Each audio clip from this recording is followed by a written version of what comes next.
Hi, Taurus. Welcome sa podcast ko. Ang topic natin ngayon ay anong mensahe ang kailangan mong malaman right now? Paalala lamang po ng mga podcast ko ay timeless, general reading, at for entertainment purposes lamang. So, expect na po natin na ang reading ay pwedeng mag-resonate sa'yo, pwede rin hindi, at pwede rin mag-resonate sa taong inisip mo ngayon. Kung hindi man para sa iyo ang reading, pwede ka naman magpabook ng reading sa akin. Parang reading ay directly para sa iyo na talaga. Kung paano, pakitingin na lang sa description box below ang instructions. So, game, magsimula na tayo. So, anong mensahe ang kailangan mo malaman right now? Sa loob ng January to. Punta tayo muna sa single. Mamaya na yung inner relationship. So, may tendency ang single na may makilala silang bago. Okay? Parang ina-advise na mag-move on na sa kanilang mga ex.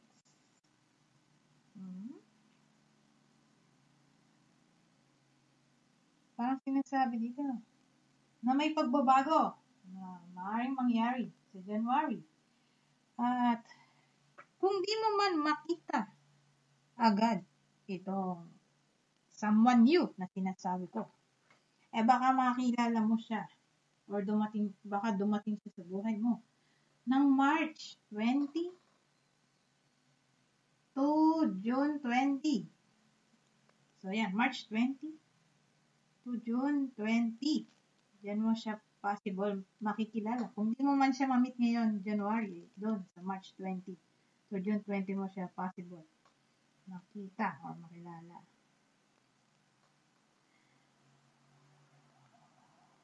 So, ano pa? So, punta tayo sa inner relationship. Sa inner relationship, walang problema. Buti naman. At kung meron man, tingin ko, maayos din yan. Okay? Kasi may success dito. So, pag nakita ko yun, syempre, walang problema. Ang meaning na, para sa akin. O, diba? Yay! Ayan, walang problem. Okay? Para sa mga inner relationship, parang sinasabi dito na may celebration. Di ko alam anong klaseng celebration to para sa mga inner relationship. Baka yung iba na nag-wish ng pregnancy, mali mo naman ay mabuntis. Kung gusto nila, ha? Kung gusto nila mabuntis, baka mabuntis.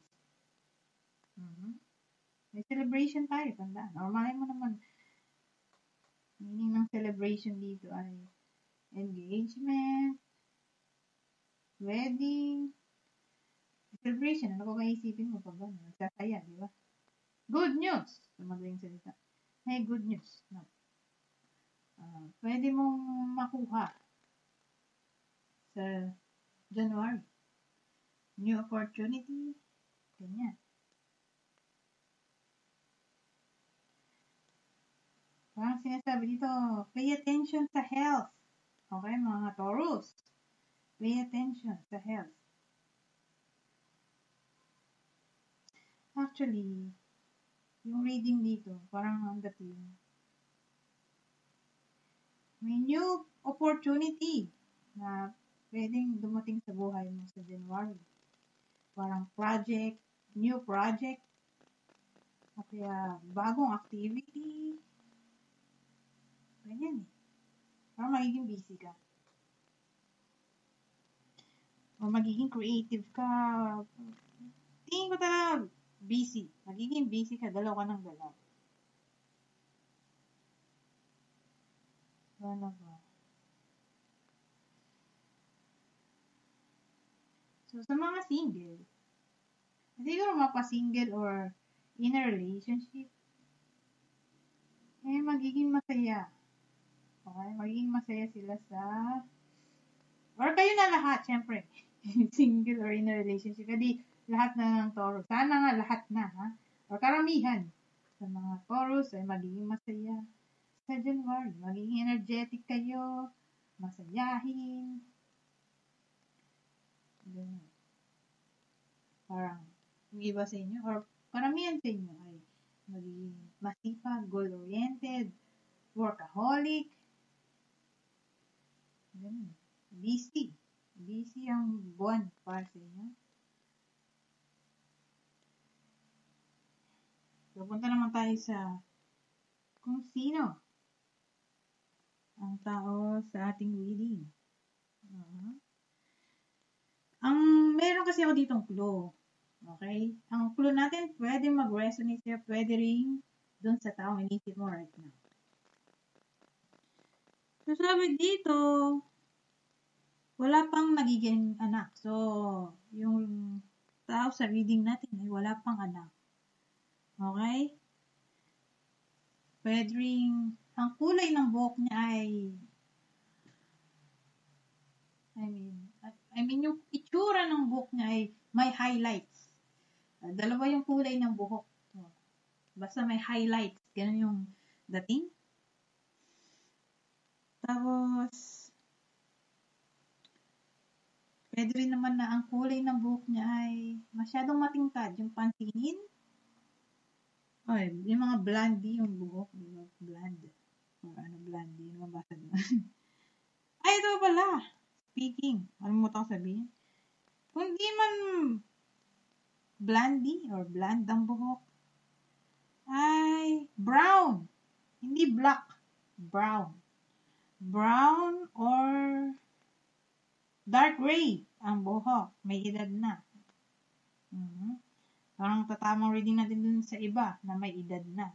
Dark gray ang buhok. Or meron din namang kabataan na nahihilig sa kulay na gray, di ba? Puso na yun eh. Nung nakarang taon pa eh. Yung parang dark gray yung buhok. Parang pamanda na yung mga bata. Nakatuwa nila yun. So, ganyan. Yung itsura, dark gray. Yung itsura ng buhok niya ay manipis. Hindi yung makapal. Manipis. Yung iba naman, parang tatama dun sa may edad na. Yung napapanot na, nalalagas ng buhok.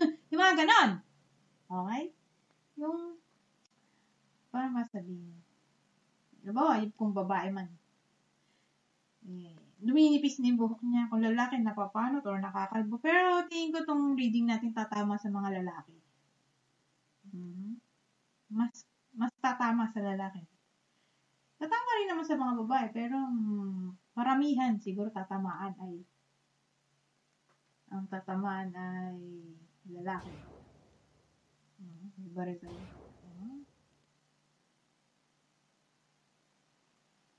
So, ano pa? Yun lang ating clue! So, I think that's it for now. Sa mga Taurus na napadbad sa podcast na to. Kindly like, subscribe, and share this podcast sa mga friends nyo to help me grow my channel. Goodbye for now.